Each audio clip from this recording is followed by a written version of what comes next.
முன்னாள் முதல்வர் எடப்பாடி பழனிசாமி அவர்கள் எக்காரணத்தை கொண்டும் பாரதிய ஜனதாவோடு நாங்கள் உடன்பாடு வைத்துக் கொள்ள மாட்டோம் என்று அண்மையில் தான் கூறினார். அதற்கு பின்னர் பாரதிய ஜனதா கட்சியினுடைய சில கொள்கைகளை எல்லாம் விமர்சித்து பேசினார்.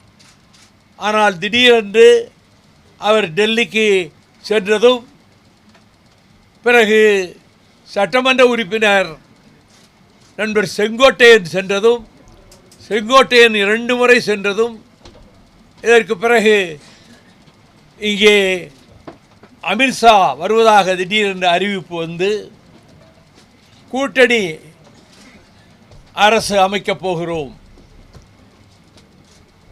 அதிமுக தலைமையில் கூட்டணி என்று அந்த வார்த்தையும் சொன்னார்.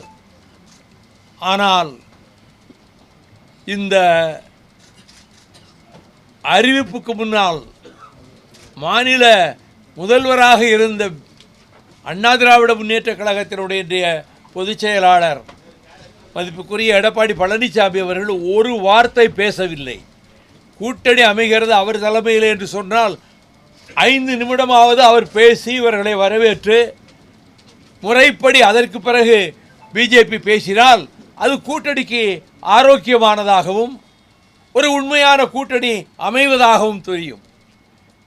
அவர் மௌனசாமி போல பேசாமல் அமைதியாக அமர்ந்துவிட்டு முழுவதையும் அமித்ஷா அவர்களே பேசி சில கேள்விகளுக்கு சொன்ன பதில்களெல்லாம் தமிழ்நாட்டுக்கு சாதகமாக எந்த முடிவையும் அவர் அறிவிக்கவில்லை என்பதையும், இந்த கூட்டணி எக்காரணத்தை முன்னிட்டும் பிஜேபியோடு சேரமாட்டோம் என்று சொன்ன மதிப்புக்குரிய எடப்பாடி பழனிசாமி அவர்கள் இப்பொழுது இப்படி திடீரென்று அவர்கள் முடிவெடுத்து அறிவித்திருப்பதும், இது நிலைக்குமா, இது நீடிக்குமா, அல்லது ஒரு 3-4 மாதத்துக்குள் அவர்களுக்குள்ளே ஒரு கருத்து வேறுபாடு உருவாகி குலையுமா, எதுவுமே தெரியாது.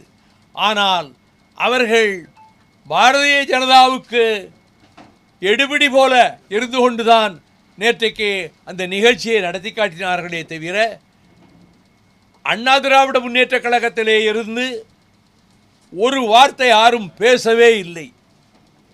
ஆகவே இந்த கூட்டணியை பொறுத்தமட்டில் அவர்கள் கூட்டணி நீடித்தாலும் சரி, நீடிக்காவிட்டாலும் சரி, அல்லது யாராவது 1-2 கட்சிகளை இனியும் புதிதாக சேர்த்து கொண்டு அவர்கள் கூட்டணி நாங்கள் பெரிய பலமாக